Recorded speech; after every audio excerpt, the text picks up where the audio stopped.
Hello and welcome to a very new episode of frankly speaking. और आज frankly speaking पर हमारे साथ जुड़ रही हैं केंद्रीय मंत्री रह चुकी हैं और उत्तर प्रदेश के चुनाव की गर्मी में बहुत अहम किरदार निभाने वाली अनुप्रिया पटेल जी। अनुप्रिया पटेल जी नमस्कार, फ्रैंकली स्पीकिंग पर आपका स्वागत है।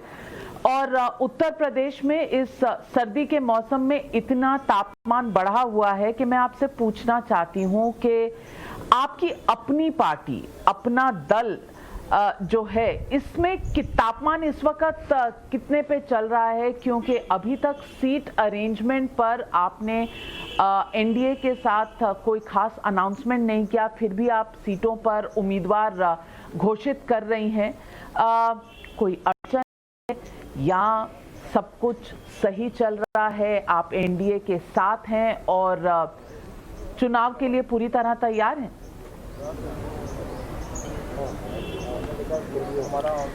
हम एनडीए के साथ हैं, चुनाव के लिए पूरी तरह तैयार भी हैं। और उत्तर प्रदेश में जब चुनाव होता है तो केवल उत्तर प्रदेश के राजनीतिक दलों और मतदाताओं और कार्यकर्ताओं का ही नहीं बल्कि पूरे देश के अंदर सियासी तापमान बढ़ जाता है, क्योंकि उत्तर प्रदेश की राजनीति के लिए कहा जाता है कि देश की राजनीति का जो मार्ग है वो उत्तर प्रदेश के गांवों और गलियारों से होकर गुजरता है। इसलिए उत्तर प्रदेश के चुनाव को लेकर एक उत्सुकता, एक कौतूहल पूरे देश में होता है। और सीटों के बंटवारे की जहां तक बातचीत है, हमारी बातचीत सही दिशा में आगे बढ़ रही है। आप देख रहे हैं कि शुरुआती चरण के कुछ सीटें जो हमारी भारतीय जनता पार्टी के साथ मिलकर हमने तय कर दी है, उस पर हमने अपने प्रत्याशियों की औपचारिक घोषणा भी कर दी है।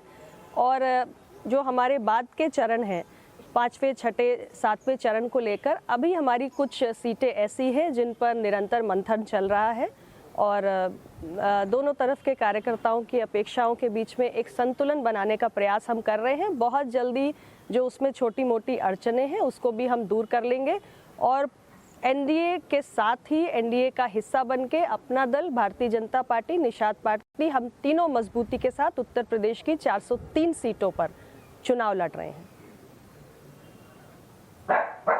मैं आपसे पूछना चाहती हूँ अनुप्रिया जी कि अभी हाल ही में ओबीसी नेताओं ने, जो कैबिनेट में मंत्री भी थे उत्तर प्रदेश राज्य में, उन्होंने पार्टी छोड़कर पार्टी के चलने के बारे में, किस तरह से चलन है पार्टी का, उसके बारे में बहुत सी टिप्पणियां की हैं।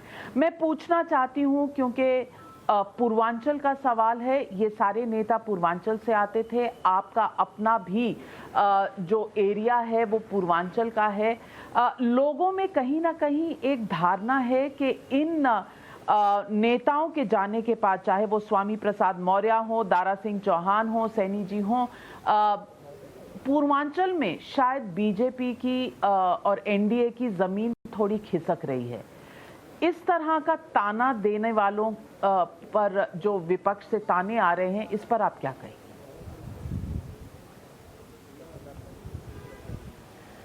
देखिए, इस किस्म का नैरेटिव सेट करने का प्रयास निश्चित रूप से किया जा रहा है, लेकिन मैं ज़रूर एक बात कहना चाहूँगी कि जब चुनाव का वक्त आता है तो ये इंपोर्ट एक्सपोर्ट पॉलिसी जो होती है, अब ये समझ लीजिए कि चुनावी सीज़न का एक आम प्रोसीजर बन चुका है।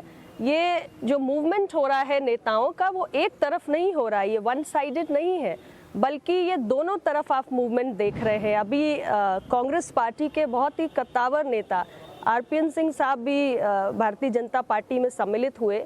इसी प्रकार अपर्णा जी भी भारतीय जनता पार्टी में आ गई। बहुत सारे दूसरे दलों के नेता छोड़कर मेरी पार्टी अपना दल में शामिल हो रहे हैं। कुछ लोग हमें भी छोड़कर जाते हैं, कुछ लोग दूसरे दलों को छोड़कर हमारे साथ सम्मिलित होते हैं। तो चुनावी मौसम में ये सब कुछ देखने को मिलता है, लेकिन एक आम मतदाता, आम नागरिक आज बहुत जागरूक हो चुका है और सब इस बात को समझते हैं कि चुनाव के ठीक पहले समय बहुत महत्वपूर्ण होता है। Timing is extremely important.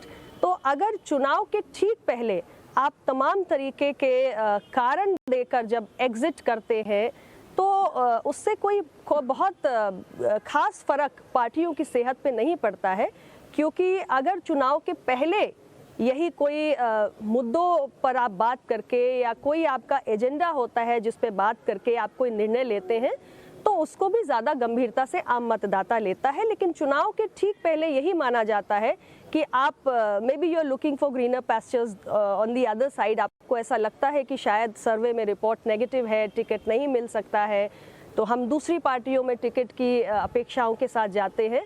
तो इसके लिए पार्टी के जो सेहत है उस पर कोई प्रभाव नहीं पड़ने जा रहा है, ऐसा मैं आपसे कहना चाहती हूँ। अनुप्रिया जी, अपना दल की आप नेता हैं, आप अपनों के साथ आपके रिश्ते किस तरह के हैं? क्योंकि अगर देखा जाए तो आपकी अपनी माताजी समाजवादी पार्टी के साथ हैं, तो क्या ये परिवार का निर्णय है कि हर पार्टी के साथ कोई ना कोई चैनल ऑफ कम्युनिकेशन खोला जाए और खुला रखा जाए? और अखिलेश यादव ने आपकी माताजी को बहुत इज्जत से, जब घटक दलों की बैठक हुई थी तो उन्हें हेड ऑफ द टेबल पर भी बिठाया था। मैं आपसे पूछना चाहती हूं कि पारिवारिक संबंध ऊपर हैं या राजनीतिक कंसिडरेशंस और कंपल्शन? देखिए, ऐसा है कि जब 2009 में मेरे पिताजी अपना दल के संस्थापक यशाकाई डॉक्टर सोनेलाल पटेल जी का आकस्मिक निधन हुआ, उस वक्त पूरे परिवार ही नहीं बल्कि परिवार से पहले पूरी पार्टी का ये फैसला था कि पार्टी की बागडोर मैं संभालूं, और मैंने अपने दायित्वों का निर्वहन करने का प्रयास किया।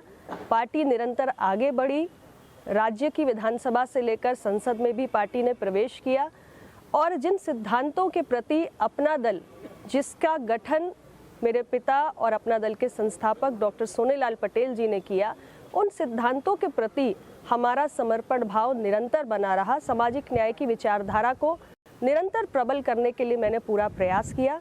जहाँ तक माननीय अखिलेश यादव जी की बात है, तो निश्चित रूप से ये सही बात है कि आज मेरी माताजी स्वतंत्र हैं। कहीं भी जाने के लिए उन्होंने निर्णय किया कि वो अखिलेश जी के साथ जाएंगी, समाजवादी पार्टी के साथ जाएंगी। लेकिन मैं इतना ज़रूर कहना चाहूँगी कि हमारी पार्टी के संस्थापक के प्रति या हमारे समाज के प्रति या हमारी पार्टी के कार्यकर्ताओं के प्रति जो अचानक ये प्रेम भाव, स्नेह भाव समाजवादी पार्टी के अध्यक्ष के मन में उमड़ कर आ रहा है, हमने कभी नहीं देखा कि ऐसा पहले कभी हुआ हो। 2012 से 2017 के बीच में समाजवादी पार्टी की सरकार रही है, और शायद अगर वो इतना उनके मन में आदर भाव होता अपना दल के संस्थापक के प्रति, तो शायद उनके नाम से भी बहुत कुछ किया जा सकता था, लेकिन ऐसा ख्याल उन्हें कभी नहीं आया। आज केंद्र में माननीय मोदी जी की सरकार है, अपना दल उसके साथ शामिल है, और प्रतापगढ़ में जहाँ पे मेरे पिता डॉक्टर सोनेलाल पटेल जी ने बहुत संघर्ष किया दबे कुचले समाज के लिए, वहाँ जब मैं स्वास्थ्य मंत्री थी उस वक्त भारत सरकार और राज्य सरकार के संयुक्त प्रयास से मेडिकल कॉलेज की स्थापना की गई, और उस मेडिकल कॉलेज का नामकरण यशाकाई डॉक्टर सोनेलाल पटेल जी के नाम पर करने का निर्णय आदरणीय प्रधानमंत्री श्री नरेंद्र मोदी जी की सरकार ने लिया। शायद यही ख्याल कभी समाजवादी पार्टी के नेताओं को नहीं आया। तो मैं पूछना चाहती हूँ, आपके व्यक्तिगत संबंध अपनी माताजी से कैसे हैं इस वक्त? क्योंकि कहा जाता है माँ बेटी का एक अटूट रिश्ता होता है। माँ कहने से पहले बेटी समझ लेती है, और बेटी के कुछ कहने से पहले माँ समझ लेती है। व्यक्तिगत संबंध क्या राजनीति के जिसको कहते हैं एडिफिस पर कुर्बान हो गए हैं, या व्यक्तिगत संबंध रखते हुए भी राजनीतिक डिफरेंसेस होना नॉर्मल है आपके लिए? देखिए, माँ और बेटी का तो आपने खुद ही कह दिया कि माँ और बेटी का रिश्ता कभी ना बदल सकता है, ना कभी टूट सकता है। माँ मेरे लिए हमेशा सर्वोपरि है, उनके प्रति हमेशा मेरे हृदय में आदर है, सम्मान है।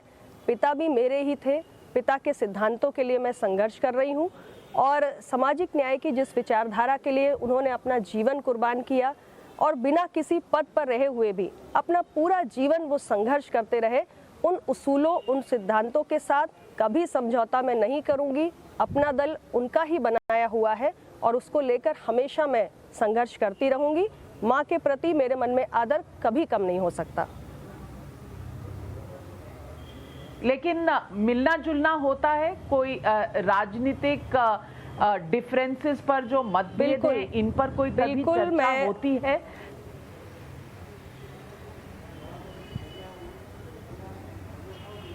मेरा घर है कानपुर में, मेरे माता पिता का घर है, मैं जाती हूँ, अपनी माँ से मिलती भी हूँ और माँ से बात भी करती हूँ। एक बेटी के रूप में वो मेरा घर है, मेरा अधिकार है। मैं वहाँ उसी आंगन में पली बड़ी हूँ और वहाँ जाना मैंने कभी बंद नहीं किया, ना मैं करूँगी।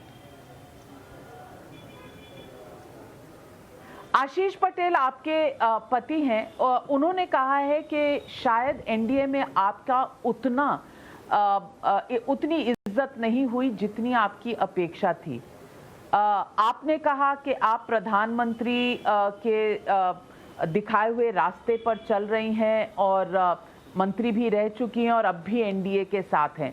तो ये मतभेद है या देखने के नजरिए में फर्क है, या कहा जाता है कि कुछ बादल छाए हुए हैं और बरसात कभी भी होने का अंदेशा है? देखिए, हम एनडीए के साथ हैं। माननीय प्रधानमंत्री जी के विराट व्यक्तित्व के साथ एनडीए को निरंतर एक के बाद एक चुनाव में सफलता मिले है और अपना दल और भारतीय जनता पार्टी का गठबंधन 2014 के चुनाव में, 2017, 2019 इन तीनों चुनाव में रहा और अपना दल और भारतीय जनता पार्टी के गठबंधन को जनता ने स्वीकार किया, अपना समर्थन दिया। 2022 का चुनाव हम साथ मिलने की घोषणा कर चुके हैं और माननीय प्रधानमंत्री जी के मार्गदर्शन में हम ये चुनाव लड़ने जा रहे हैं। सीटों का डिस्ट्रीब्यूशन हमारे बीच में काफ़ी हद तक हो गया है, कुछ सीटों पर चर्चा चल रही है और उसको भी हम बहुत जल्दी तय कर लेंगे। इसलिए एक साथ मिलने की पूरी भावना के साथ हम चल रहे हैं और मैं पूरे विश्वास के साथ आपके चैनल पे कह रही हूँ कि हम उत्तर प्रदेश में एक बार फिर सत्ता में वापसी करने जा रहे हैं और उत्तर प्रदेश को नई विकास की नई ऊंचाइयों पर ले जाने का काम हमारी एनडीए की सरकार करेगी। आशीष पटेल जी पर आपने कोई टिप्पणी नहीं की जो उन्होंने कहा था कि शायद उतनी इज्जत नहीं मिल रही एनडीए में? ये उनका पर्सनल मत है या आपका भी? आशीष पटेल जी ने कभी ऐसा नहीं कहा कि हमें एनडीए में इज्जत नहीं मिल रही है। हमारे एनडीए में रहकर कभी भी भारतीय जनता पार्टी के साथ जो भी हमारे मतभेद या विषय रहे हैं वो मुद्दों पर आधारित रहे हैं और कई मुद्दे समय समय पर हमने उठाए हैं जिन पर हम अपेक्षा करते हैं कि भारतीय जनता पार्टी की लीडरशिप ध्यान दे और उन मसलों का समाधान करे। एक मसला उठा था उत्तर प्रदेश के अंदर 69,000 शिक्षक भर्तियों में जो आरक्षण संबंधी विसंगति हुई थी और बहुत लंबा समय लगा। अपना दल की तरफ से हम निरंतर ये मांग करते रहे कि इस मसले का समाधान किया जाए। भारतीय जनता पार्टी की टॉप लीडरशिप से भी हमने बात की, उत्तर प्रदेश के मुख्यमंत्री से भी हमारी बातचीत हुई और केंद्रीय नेताओं के हस्तक्षेप के बाद इस विषय का समाधान हुआ। तो हमारा कभी भी कोई अगर भारतीय जनता पार्टी के साथ मतभेद रहा है या कभी भी कोई अड़चन आई है तो वो केवल और केवल पिछड़े दबे कुचले समाज के हितों के विषयों पर ही रही है। इससे इतर हमारा कोई विषय ही नहीं है। मैं पूछना चाहती हूं कि आपकी माताजी कृष्णा पटेल जी ने कहा कि बीजेपी ने कुर्मी जाति के लिए वो काम नहीं किया जो अपेक्षा थी। आप समझती हैं कि ये उनका जो आरोप है ये सही है?